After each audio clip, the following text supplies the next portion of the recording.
Hello to you all. I hope all you cinephiles are doing well. Welcome to another film recap. Today we are going to review a movie about a former Black Ops agent who reunites with his old team to protect his life from an assassin committed to killing him. This movie is Red. Red starts with a typical day in the life of Frank Moses, played by none other than Bruce Willis. He wakes up, eats his breakfast, works out, and finds his pension checks in the mail. He calls his case holder Sarah and tries to be friends with her. It's Christmas and he feels lonely, so he sets up a meeting with Sarah. It's the middle of the night when a SWAT team invades his house and they fight it out. Frank takes the team down one by one and then digs for his weapons and his passports. There's a massive shootout and smoke in the house. Frank kills all intruders and leaves to meet Sarah. He breaks into Sarah's house, tries to explain that people are trying to kill them both, but that is when a team of assassins dressed in black come in. Frank and Sarah run away in a car and throw their phones away. Now we see a professional agent in a suit plotting some evidence. Gets orders to kill Frank Moses, who is a retired CIA analyst, from his boss, Cynthia. Frank and Sarah are now in a motel in New Orleans. Frank apologizes, ties Sarah to the bed, and leaves to meet his friend Joe Matheson, aka Morgan Freeman, in a retiree rest home. They both investigate the, quote, SWAT team attack, and they find out that these same operatives also killed a reporter, Stephanie Chan. On the other side, Sarah frees herself and calls the police, but the suited agent finds the motel. An officer forcefully grabs Sarah to take her away from the scene, but Moses comes back and saves her. A big ol' shootout follows the scene, and Moses and Sarah are able to flee. At which point, Sarah starts to trust Frank. They are in Chinatown now, talking to the mother of the victim, Stephanie. They get clues to Stephanie's college. In the library, they find a hit list and realize most of the people on the list have been killed, including their names. Moses gets a call and is told that Joe was killed. The agent is now examining Moses' files and finds out that he is ranked Red, standing for Retired, Extremely Dangerous. Frank and Sarah go to Pensacola, Florida on a bayou. They meet Frank's old retired CIA agent friend, Marvin. Marvin seems to be suspicious of everyone due to the LSD dosage he was given for 11 years while he was serving in the CIA. Now the three start following the people on the list.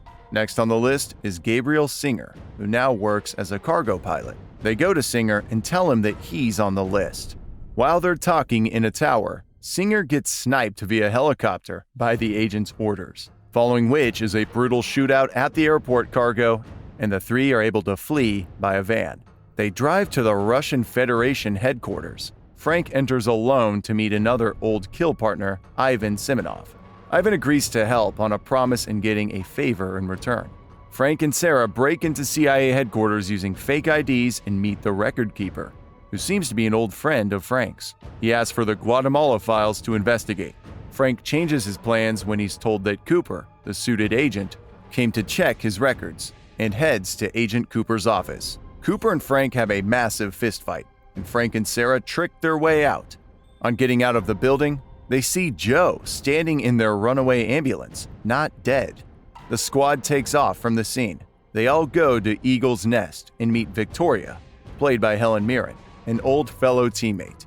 Victoria is now a sighting contractor. The reformed team now finds out that Alexander Dunning, played by Richard Dreyfuss, is on the hit list. Agent Cooper's soft part of life, including his family and kids, is shown in a scene.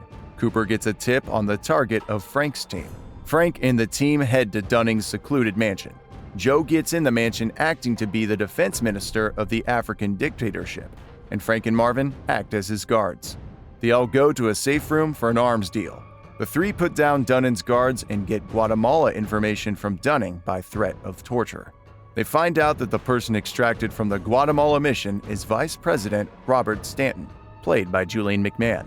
The Vice President, who is now running to be the president, is attempting to kill everyone involved in the Guatemala mission to cover his war crimes, using the CIA as his kill squad.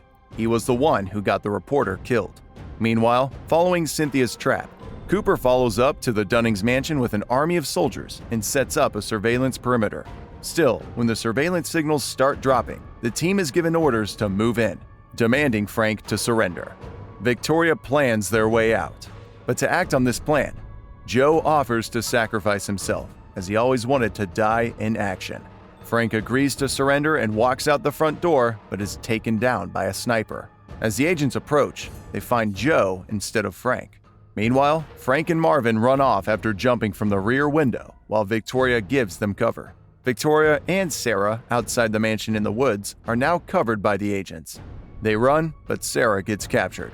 Ivan comes to save the others in a car, and they make their getaway. The team pours one out for Joe's death. Everyone is sad about it. Frank seems worried about Sarah, while Sarah, on the other hand, is being interrogated. Frank is in Cooper's house and blackmails Cooper to hurt his family if he harms Sarah. Cooper sends rushing squads into his house, only to find the Guatemala proof files that Moses left for Cooper at the table.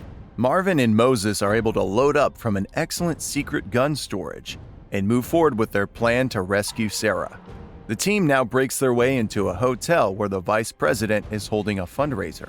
Top-notch security and the agents are there. Ivan and Vicky, who had a prior relationship, seem to be coming together again. The plan is now set to run. Ivan sets off the fire alarm. The vice president tries to escape with his security.